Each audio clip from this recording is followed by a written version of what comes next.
Thank you. Have a good day. All right, so the guy in the dress using him as a main perp.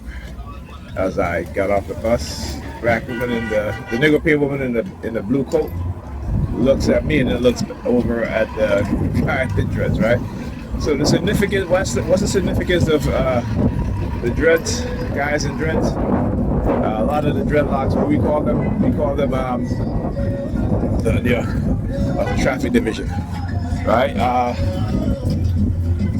When you look at how these people are being manipulated, particularly people with dreads, and if you go and you read about the CIA culture war, right, and the use of music, right, and then you go and you look at particularly in how they use white women and how they manipulate these guys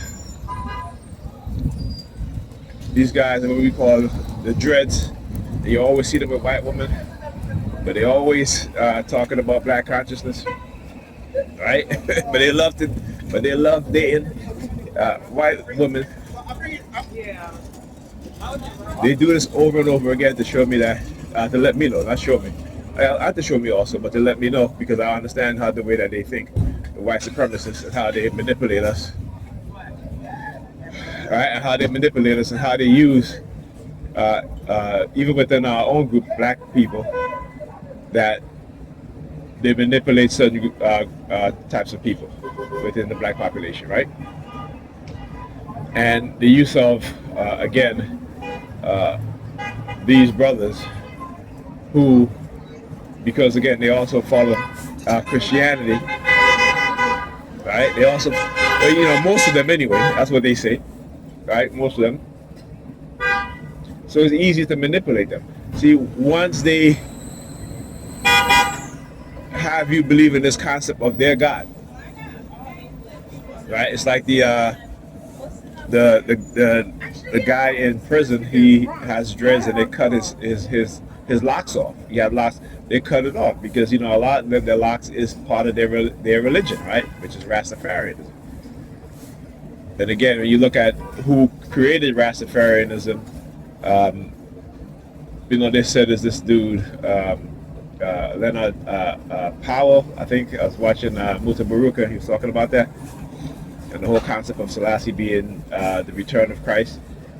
But again, showing you that within a group of people who has been marginalized, oppressed, and suppressed, that new belief system or the variations of a belief system start to take place, right? So you look at the offshoot of Christianity, you look at Mormonism, you look at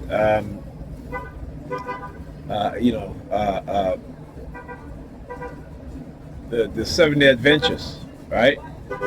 The Evangelical Baptists and so forth. These are offshoot of Christianity, right? Throughout history, they've always been those who have the ability to manipulate others, right? Or what you would call those who are of a certain personality trait that have influence, because Rastafarianism is nothing new, right? Black people in Africa have worn locks for thousands of years. When you go and you look at some of the kings of Kemet, they had locks, what you want to call them, locks, dreads, what have you, right? And also some of the queens, right, the women. All right. So this is nothing new. So black people, again, what we create, we've created it in the past. We just forgot about it, but it resides within our DNA. Our ancestors lives within us. And what do scientists know and understand? That your DNA carries memories from your past lives, right? Which again, this is your ancestors. So when we say we have past lives, we understood it in a very simplistic concept, right? But our ancestors didn't think that way. They didn't think in simplistic ways. right? This is why they, you had a highly advanced black civilization that have built things that even modern day human beings today can no longer build, cannot build. They've tried, but they can't do it. You know what I'm saying? They can't do it. But yet our people who read a book called the Bible, who tell them that the pyramids were made of straw and mud, believe that shit, contrary to what the evidence shows. So what does that tell you? It tells you that religious indoctrination, what does it do? It binds the mind. It makes you ignore the reality. It makes you ignore the truth. Right? And many people don't quite even understand that.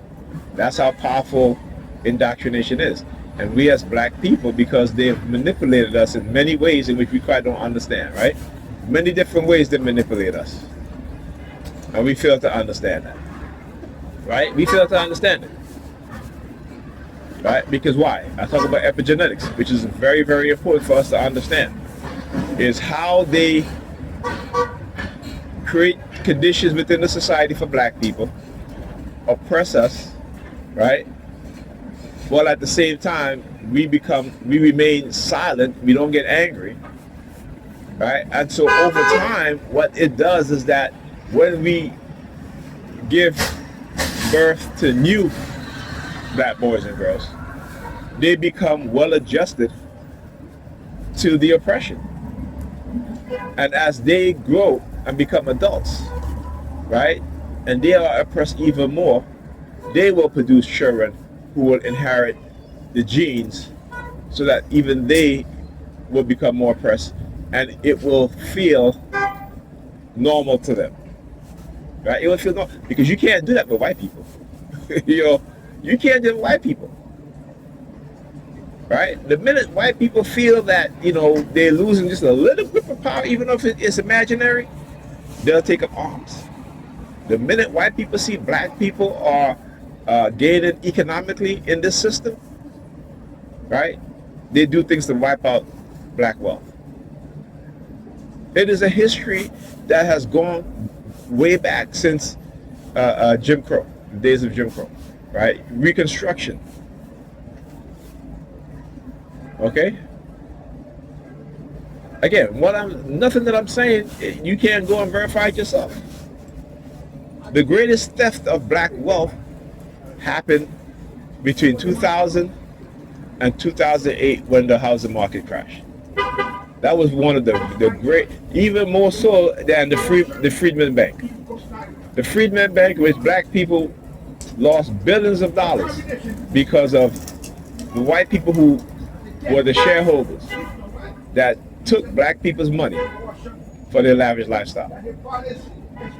And you see, when they do things like that, they say, well, black people don't know how to handle their finance, right? But they don't tell you that. What they don't tell you,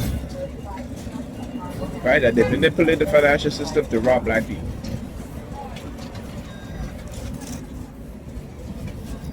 Exactly. Yep. No, okay, go ahead. Go ahead. Let me call you back. I gotta focus on getting on this bus. I'll call you right back in a minute. Yeah. For real. I gotta go sit down. You gotta stay focused when you're getting on the bus. Thank you, sir. I gotta get on this bus because they ain't making me late. Sorry.